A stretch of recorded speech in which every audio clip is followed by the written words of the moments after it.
Happy Friday and welcome back to Drinking by My Shelf. Today it is time for that glorious/hateful game, Balancing the Books. Balancing the Books. I feel like it's not going to be too bad this month. I feel like I've got less than usual. It looks less on the page than usual, so fingers crossed. So the general rules of Balancing the Books, if you haven't watched this before, is that I set myself a challenge that every month I will end it with 5 fewer books left on my TBR, the physical books that I own, or digital books, but the books that I own and haven't yet read.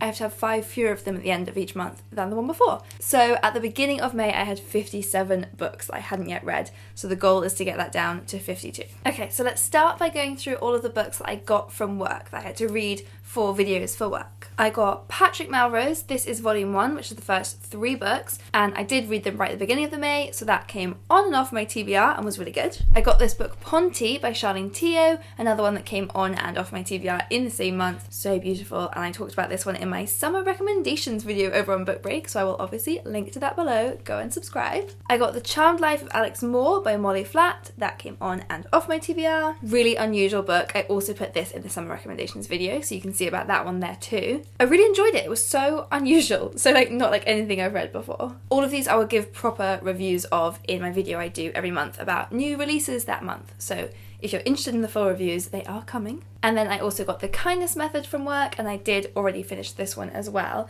There will be a video on Book Break next week all about it. It's all about how to change your habits. It's like a self-help guidance book, and it's so good. I really liked doing the method. I really enjoyed it. And Sharu Izadi, the author, is so lovely, and I did an interview with her, so all of that is coming up. In fact, by the time you see this video, it will already be live, so click over and it will be live now. And then there was one more that I grabbed from the office. This is A Little Life by Hanya Yanagihara, and we're going to read it for my book club that I'm in with my friends. So I'm currently reading this one, which I never really know what to do with, but I count it as still being a book that I own that's unread for now. That's what I've been doing so far, so just to keep it consistent, this is a point against me, because added to the pile. Okay, then we're on to the ARCs that I got from publishers, and there were 3 of those this month. All These Beautiful Strangers, which is like a YA kind of mystery book for this kind of rich family and the teenage girl who gets caught up in this mysterious game. That sounds exciting. And then one called The Possible World, which looks like it'll be really powerful,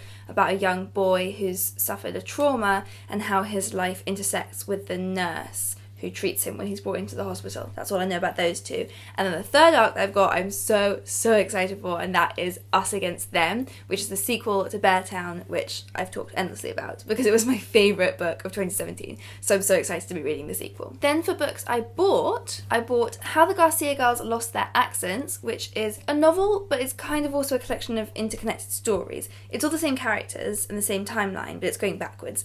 And each chapter is sort of an episode from their lives going backwards. This group of sisters who were immigrants to America from the Dominican Republic, and it goes all the way back to their childhood in the Dominican Republic. Just like a really beautifully told story, really. I only gave it a 3 out of 5 overall because some bits were stronger than others, but there were some really powerful chapters in here. I bought Homegoing by Yar Jesse, and I have already read this one. I absolutely loved it. It was so good. I can't believe it took me until May 2018 to read it when I've been hearing about it for, well, when did it come out? Not that long ago. 2016. Okay, so I'm only like 2 years late, but so good and so powerful and made me cry so much. Definitely one of my best books of the year, if not like ever. And then finally I bought Milk and Honey, the famous Insta poetry collection, and I did already read this one. We read this one for book club. I didn't love it. I wasn't really convinced by it. I'm not big on poetry anyway, so I wasn't really expecting to be blown away by it. I had lots of really positive things to say about it. The fact that it's widening definitions of poetry and some people have been moved by it, but it just wasn't really for me. Oh, hang on. I think that's it. Was that it? So at the moment I'm only actually 4 up, really not bad at all. So now let's go through the ones that I read that I haven't already mentioned. In the month of May, I read Heart-Shaped Bruise by Tanya Byrne, which is a YA novel. This came up on my Get a Hold of Your Shelf challenge because I've had it for ages. And it was fun, I liked it, but nothing really special. But that's one that came off my TBR, finally. Oh, another one that was on my TBR for so long I finally read was Living Dolls, The Return of Sexism. This is one that I borrowed from my friend in like 2014, maybe 2015. So I've had this one for a really long time, and I finally read it and I actually really enjoyed it. We'd always talked about it, and she said that I might not love it because she thought it might be a bit outdated for me.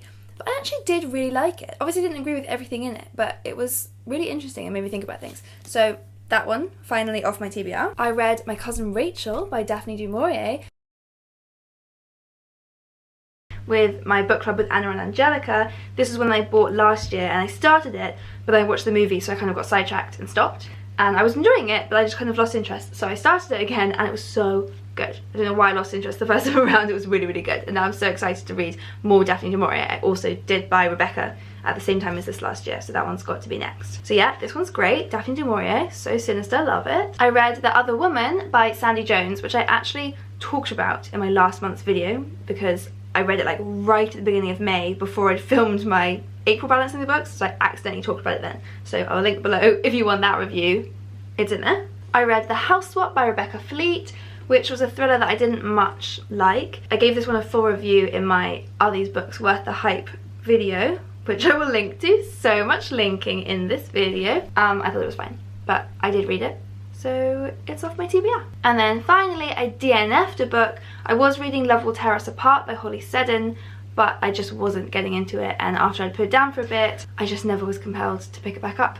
So DNF'd it. It's gone, which means I already did manage to have 2 fewer books on my TBR than I did at the start of the month, which is an improvement because often at the end of these videos I like have made it bigger and have to get rid of loads, but I haven't quite succeeded in getting it all the way down to 5 fewer, so I've got to get rid of 3 more from my TBR, and it's really getting challenging these days. But I just really want, you can see my TBR shelf in the background there, I really want to get it down to just being on 2 of the shelves instead of 3. I think once it gets down to 2 I can finally stop being really strict with myself, but I really want to keep going for now, so I've got to get rid of 3 books.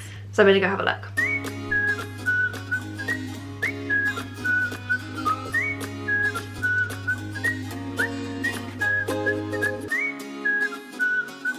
Okay, that was really hard. I went back and forth between various different books so many times, like so much more than usual, but I have finally got my selection, and I think I feel okay about it. I feel weird about the books in my hand, but then I always like forget about them the second they've left my house and gone to charity, so it will be fine. And these are all books I've had on here for ages, and like I just feel like if you keep not picking them up every month for 2 years, you're never going to pick them up. So, The Humans by Matt Haig. Oh, I already feel like I'm changing my mind.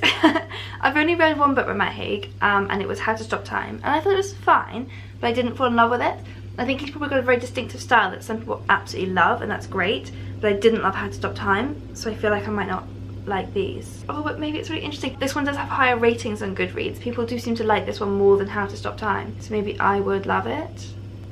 Oh my god, it's so hard. I'm putting it back next to me, maybe I'll swap it. The next one is Danny Wallace, Who is Tom Ditto. This is a really interesting premise, but I haven't really heard anything about it from other people. I haven't really heard that it's amazing or anything, and I've had it for literally 2 years. I did pick it up from one of my first ever YouTube videos was me going to the Tube book swap, and I got it from there, and it's just been following me around for 2 years, and I haven't had any real desire to pick it up. I think it can go. So the next one, I really hate giving away presents. I so appreciate the presents at the time, but I got 2 Christmases ago, I was given Moriarty, which is a Sherlock Holmes book, and at the time I was really into Sherlock, so I was so excited about it. I didn't have time to read it at the time because I was doing my master's, so I had so much other reading to do, and I've now kind of moved on from my like Sherlock obsession that I was in at the time. So I feel like while I was genuinely so grateful for this book, I'm no longer as excited to read it as I was at the time. Which I just find so hard. I'm so bad at this, but it's all about the like life-changing magic of tidying up book that's all about thank the things for what they brought to your life at the time and then send them off. So like I can be genuinely grateful for this and also send it off to be enjoyed by someone else, but I just really hate giving away presents because it makes me feel like I wasn't grateful for them, but I promised I was. But that's 2 down. So now I'm just going to make this decision about the Matt Haig. Here's the thing, I've never done this before, so I'm going to do it now. I am choosing between The Humans by Matt Haig and, let me go and get it, the other one, The Light Between Oceans by M.L. Stedman. These are the 2 that I'm choosing between, and I'm really interested in both of them, but I also am not convinced that I will love either of them. So if you've read either of these, do leave me a comment, let me know what to do. What I will do is I will wait a week after I post this before I actually make the trip to the charity shop, and whatever you guys tell me to do, that's the one that I will choose to give away. So get commenting below and let me know which one to give away. But once I've done that, once I've chosen one of these, that will get me all the way down to -5 on last month's TBR. So consider my books officially balanced or imbalanced. Originally when I started this I wanted to get it to equal, which is why it's called balancing the books. Now it doesn't make any sense anymore, but we're going with it. So leave me a comment letting me know which book to give away, and give this video a thumbs up if you're enjoying this series, and of course hit that subscribe button if you haven't already for new videos every Friday, as well as bonus videos throughout the week. And I'll see you guys next week. Bye!